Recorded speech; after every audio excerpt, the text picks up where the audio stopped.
For today's Monday makeup lesson, I'm going to go into a lot more detail than I usually do. So I hope that you guys enjoy this, and let's get started. Prepping the canvas.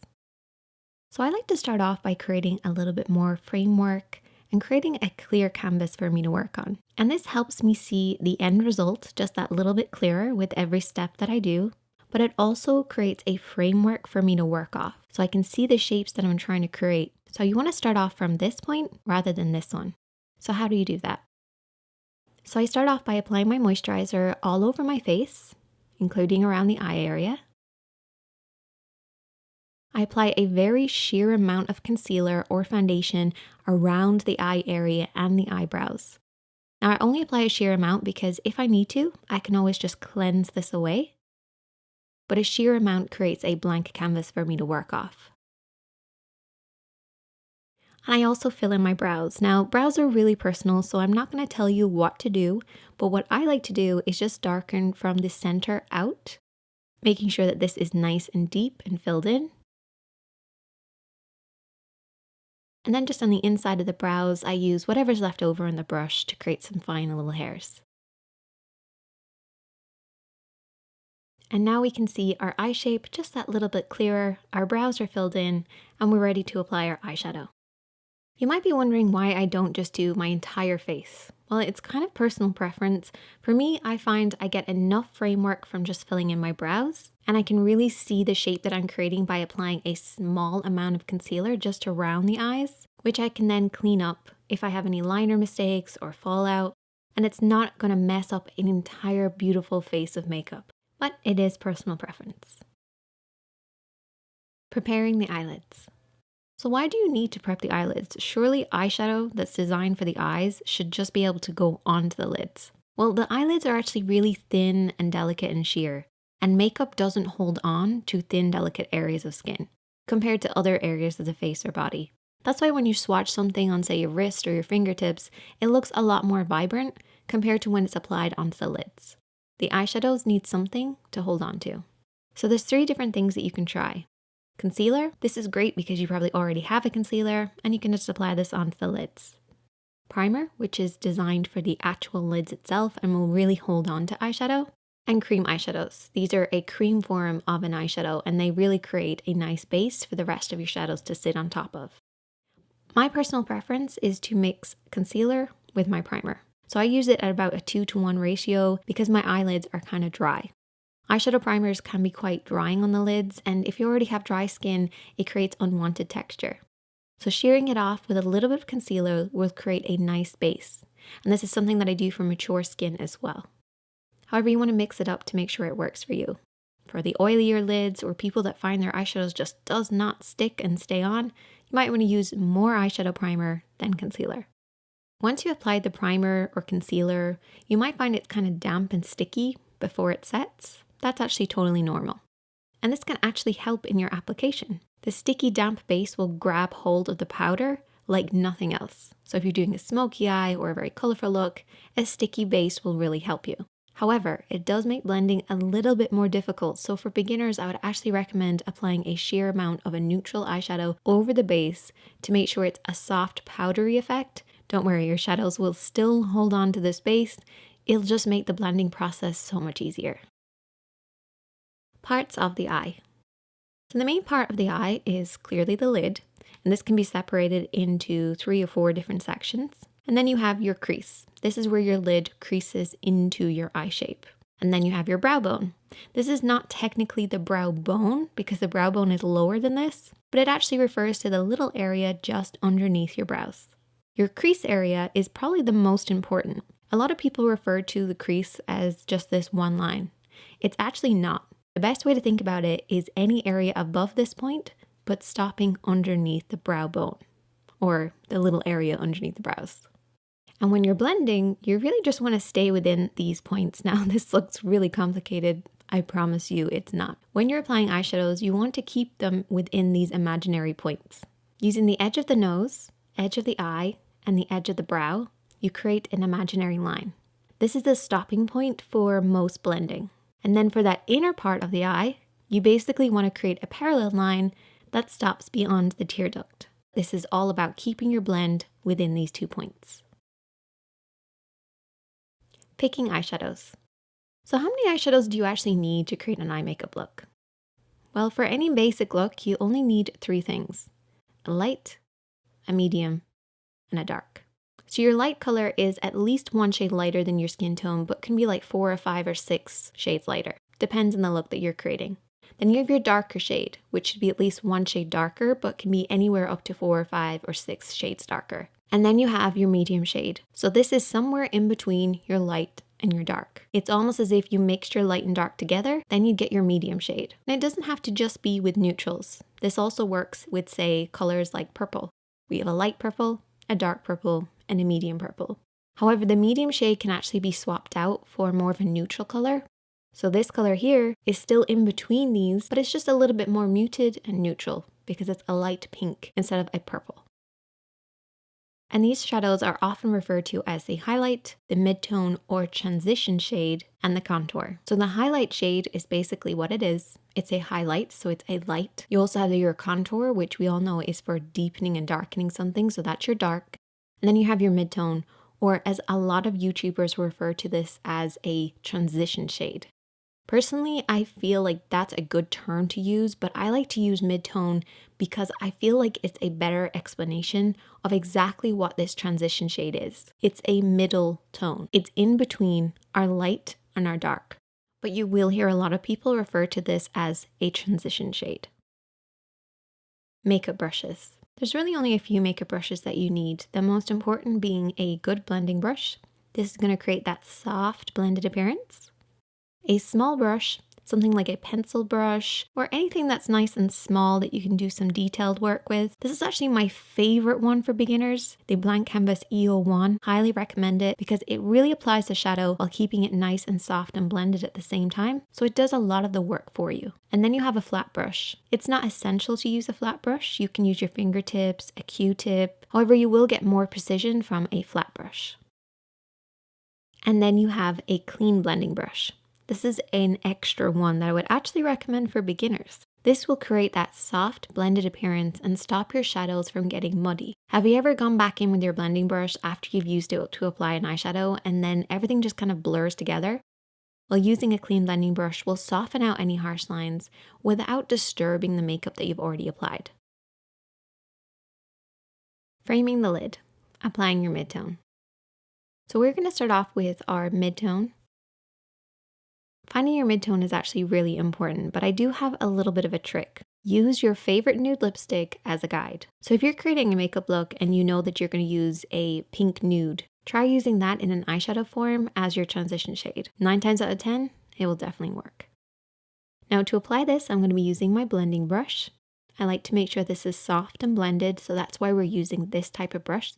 We're going to start by applying this on the outer edge to start with, and then blending it over and back. Wherever you place the brush first is where you will get the concentration of color. So when we're applying dark shadows, we want to start on the outer edge and then blend over and back. Anytime we pick up some shadow, we start on the outer edge again. And then you can sweep this over and back in what's referred to as a windscreen wiper motion. But really it's just moving the brush over and back using the shape of your eye as your guide, blending upwards towards the brow bone. By the time it gets to the brow bone, it should be nice and sheer, with the concentration of the color being in the crease area. Just make sure it's nice and soft and blended. That's the most important thing with a midtone. Also, keep an eye on your blending. Make sure that you are staying in between these 2 parallel imaginary lines. Adding depth. Taking our contour shade or our dark shade, we're going to apply this with a small brush. Whenever I'm applying dark shadows, I like to use something that I have most control over. And the smaller the brush, the more control you're going to have. So taking that dark shadow, we're going to apply this on the outer edge of the eye. And I want you to basically stamp this and press this on the outer third of the lid. Really making sure to get right by those lashes and then slightly into the crease. Now, when I say to get deep in the crease, I mean nice and low. So we're applying the shadow in this sort of moon shape. Once we've done it in this area, we can use whatever's left over in the brush to softly blend this out. but your mid-tone is always higher than your contour, always. So make sure you keep this nice dark shadow lower than this line here. Then you want to take your blending brush and you're going to soften this out.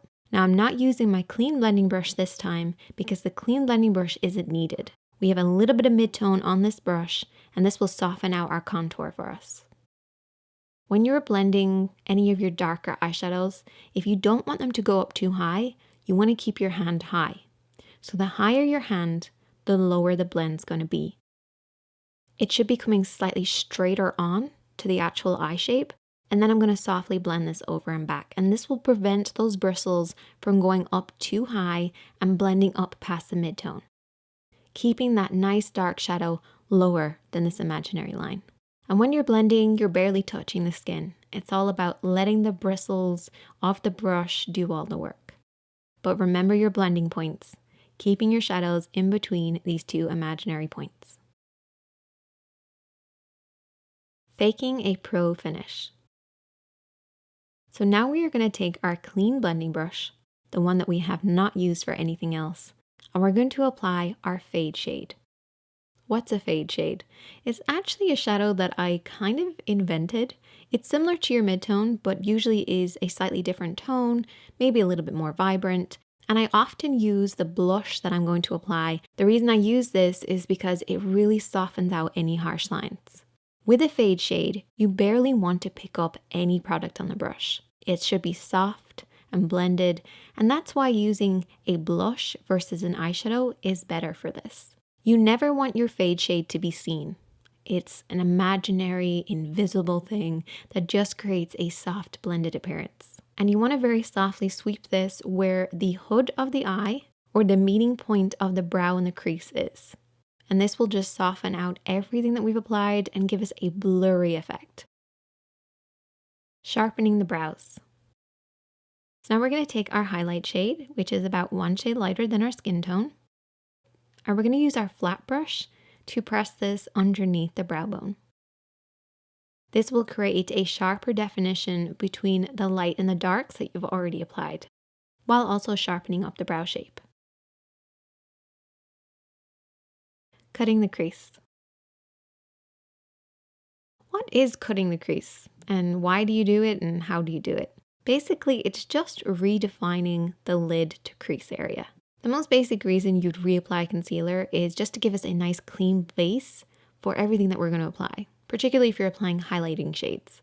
It also creates a sharper contrast between the light and the dark, meaning that your contour is going to look deeper and darker. So we take a little bit of concealer onto our flat brush, and you basically just want to coat the inner lid. Now I'm doing a half cut crease. So I'm going to start on that inner corner of the lid only, and then softly sweep this to about the halfway point of the lid, making sure to go right up towards the crease, but before it hits the crease, bring it down. So this concealer should only be placed on the lid.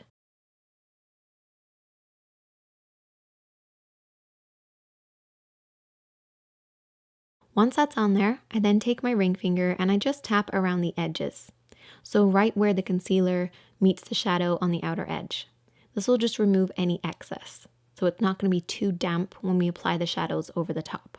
So taking our flat brush again, and I've just wiped off that flat brush on a dry tissue, I'm going to take my highlighter shade and apply this over the concealed area. And this will set it in place and give us a nice sharp base to work on.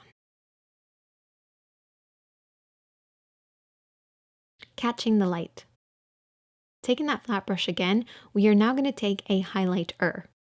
So this is different from the highlight. This is a highlighter. So it's similar to the highlight, but it has like a pearl or a shimmering finish. So what this does is it just catches the light, and the main areas I like to focus on are just the inner corner and slightly underneath the brows. But you can also tap this across everything that we've applied, just making sure not to get it in the crease. Faking a pro finish. So now we have a difference between our light and our dark. We want to create that nice pro finish. So we're going to take our fade shade again, and our fade shade, remember, is similar to the mid-tone, maybe a little bit more vibrant, a slightly different tone. and just apply a small amount of the fade shade right where the light and the dark meet in the center of the lid. And instantly, we get a much better blend between the light and the dark. This is how you fake that pro finish. Shaping around the eyes. For the next step, we're going to take that flat brush. I'm going to take my contour shade and I'm going to apply this underneath the lashes on the lower part of the eye. And this will create more definition. And I usually stick it to the outer 2/3 of the eye when I'm applying the darker shade. You're basically just running this along the edge of the eye. With our mid-tone then, I'm using the same brush and I'm going to softly sweep this all the way into the inner corner. This will create a softer blend for our contour while also creating some more definition. And then to finish, you want to take your clean blending brush. This may have a little bit of fade shade on it, but that's totally fine.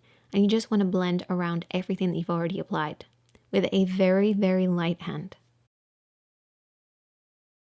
And then our eyeshadows are on. Brightening the eyes. For the next step, I'm going to take a pencil liner. Now, when you're picking a pencil liner, a lot of people instantly think of white liner. It's actually not a good idea to use white eyeliner unless you have extremely pale skin. You want to choose a pencil that works with your own skin tone. So it can be a little bit brighter, but it doesn't necessarily have to be white. So I'm going to use this shade here because it blends in perfectly with my skin tone. And I'm just applying this on the inner rim of the eye. So you see that little area of skin that's just inside? You basically just want to run the pencil along that. And this will create a brighter appearance and also make your eyes look a little bit bigger too.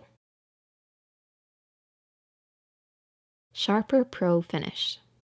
We're now going to take liner, and don't worry, because we're only going to be using this to create an invisible line.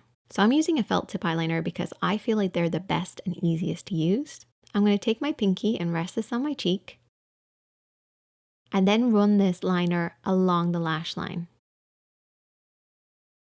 You shouldn't be able to see this liner. It's invisible. It's super thin. It's really close to those lashes, and it's almost sheer. So don't over apply this. Keep it nice and low and aim as if you were trying to coat the roots of your lashes rather than your actual lid. And you can see the difference that it makes.